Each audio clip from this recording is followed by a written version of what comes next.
Vadaj sector 3માં ચોંકાવનારી ઘટના ભાવેશભાઈ મકવાણા ને પત્નીના ભાઈઓએ 5મા માળેથી ફેંકી મોતને ઘાટ ઉતાર્યા. વાડજ વિસ્તારના સેક્ટર 3C બ્લોકમાં કુટુંબ કલહને કારણે દાહક બનાવ સામે આવ્યો છે. રિક્ષા ચાલક ભાવેશભાઈ બળદેવભાઈ મકવાણા ઉંમર 32 પત્ની સાથેના અણબનાવ બાદ ઘરમાં હતા ત્યારે પત્નીના ભાઈઓ ત્યાં આવી પહોંચ્યા. માહિતી મુજબ ઝઘડામાં પત્નીના ભાઈઓએ ભાવેશભાઈને માર માર્યો અને બાદમાં ગુસ્સામાં આવી 5મા માળેથી નીચે ફેંકી દીધા, જેના કારણે તેમનું ઘટના સ્થળે જ મોત થયું. વાડજ પોલીસે ઘટના સ્થળે પહોંચી તપાસ શરૂ કરી છે. આ બનાવે સમગ્ર વાડજ સેક્ટર 3 વિસ્તારમાં ચકચાર મચાવી છે.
શું નામ તમારું? મારું નામ મકવાણા બળદેવભાઈ ચહેરા. બળદેવભાઈ, એક તમારા ઘરે ઘટના બની છે. શું ઘટના બની છે અને જે મરનાર છે શું થાય તમારે?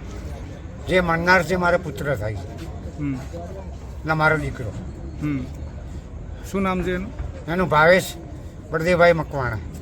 કેટલી ઉંમર છે એની ઉંમર 35 જેવી હશે, 32-35. અને આ મરી જવાનું કારણ શું? મરી જવાનું કારણ એના દેવાના કારણે એની બહુ કોશ કરતી હતી.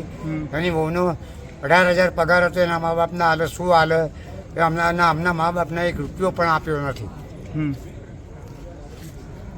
કેટલા વાગે ઘટના બની અને ક્યાંથી કેવી રીતે નીચે ફેંક્યા? એ લોકો અહીંયા આયા એવા મેં કીધું ચા પાણી કરીને વાતો કરીએ ને મારા છોકરાને મારીને સીધો ઊંચો કરીને નીચે નાખી દીધું. કોણ કોણ હતું જોડે? એ 7 જણા હતા. એમાંથી 5 જણા કીધા, તમે 5 જણા માન્ય રાખ્યા સાહેબ.